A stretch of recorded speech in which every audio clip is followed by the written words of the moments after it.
দণ্ডাধীশৰ আদালতৰ তৰণী সংঘৰ স্থায়ী সভাপতি সন্মানীয়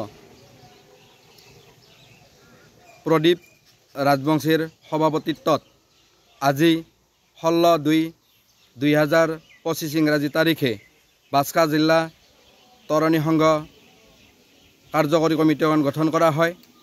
সভাত সন্মানীয় ৰাজ্যিক সভাপতি শ্ৰীযুত প্ৰভাত বৰ্মনৰ উপস্থিতিত সভাত নৱনিৰ্বাচিত সভাপতি সন্মানীয় ভূপতি দত্তক নিৰ্বাচন কৰা হয় আৰু সাধাৰণ সম্পাদক হিচাপে সন্মানীয় প্ৰবীণ দাসক নিৰ্বাচিত কৰা হয়।